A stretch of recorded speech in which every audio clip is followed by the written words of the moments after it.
Bonjour à tous. Alors, l'objet de cette vidéo pour les cinquièmes A, B et C sera la manipulation et la préparation des patrons et donc des solides obtenus par pliage, puisque les séances de CNED visiblement ne fonctionnent pas. Alors, vous aviez à découper, plier et coller 5 patrons pour obtenir 5 solides. Les deux premiers correspondent aux objets que vous connaissiez en sixième. J'éloigne un peu ma caméra. Voilà. Les objets obtenus en sixième.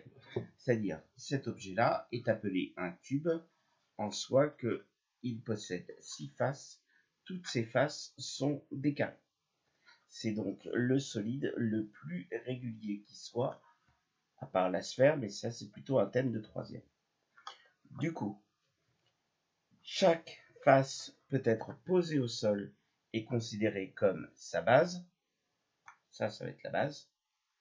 Et du coup, les faces latérales vont être identiques à la base, toutes des carrés. L'autre objet un peu plus intéressant que vous aviez vu en sixième, c'est le pavé droit. C'est la même chose, sauf qu'au lieu d'avoir des carrés, vous avez des rectangles. Vous avez deux rectangles identiques, deux rectangles identiques et deux rectangles identiques. Pour ce solide-là, nous avons besoin d'un peu plus de vocabulaire. Nous avons 3 longueurs. Si vous mettez l'objet en face de vous, vous aurez sa largeur, sa hauteur et sa profondeur. Ces 3 longueurs-là suivent des traits que l'on appelle des arêtes. Les pointes s'appellent des sommets. Et les polygones qui font les bords s'appellent des faces. Ici, ce sont toutes des rectangles, alors que sur le cube, c'était carrément des carrés. Ces deux objets-là, vous aviez appris à en calculer notamment le volume, avec, pour les deux objets, la largeur fois la hauteur fois la profondeur. La multiplication de ces trois longueurs-là avec la même unité de mesure, mettons que ce soit des centimètres, ça fera 3 unités de centimètres multipliées, ça donnera des centimètres cubes. Ça donne la mesure du volume. En cinquième, on est appelé à utiliser des objets un peu plus exotiques. Ce sont les pages 3 et 4. Ce sont des prismes droits. Alors, au lieu d'avoir à la base un rectangle que l'on empile, autant de rectangles que nécessaire pour faire le solide. Ici, on a n'importe quel polygone. Ici, un triangle. Ici, c'est pas tout à fait un trapèze, mais ça y ressemble.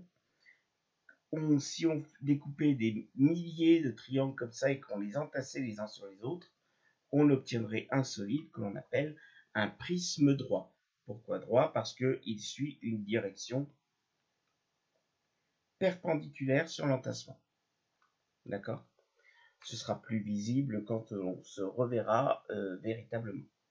Ici, les faces que j'ai empilées un nombre incalculable de fois pour avoir mon solide, c'est un triangle. Et les polygones que j'ai entassés un nombre incalculable de fois pour avoir mon solide, ce sont toutes le même quadrilatère. Ce sont donc des prismes droits. Nous ne sommes pas obligés d'entasser des polygones. Nous pouvons aussi entasser des disques.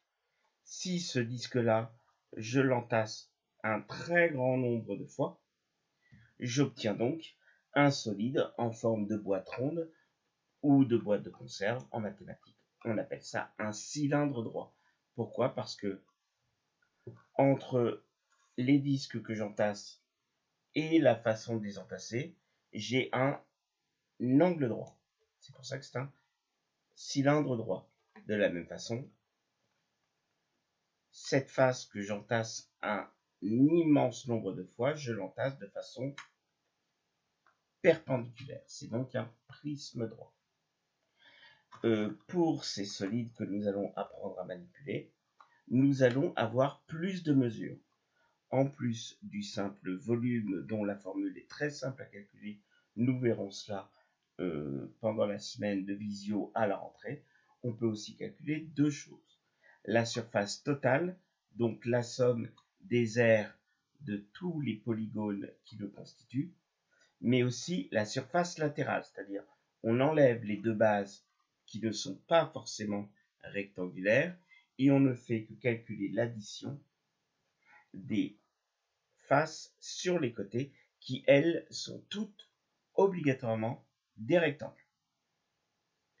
Pour le cylindre droit, la surface totale, eh bien, c'est les deux disques plus cet immense rectangle enroulé, qui n'est plus visible avant que vous découpiez, cet immense rectangle enroulé qu'on appelle la face latérale. Alors, c'est pas tout à fait une face, mais en mathématiques, on l'appelle tout de même une face latérale.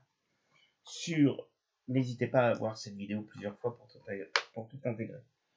Pour le vocabulaire,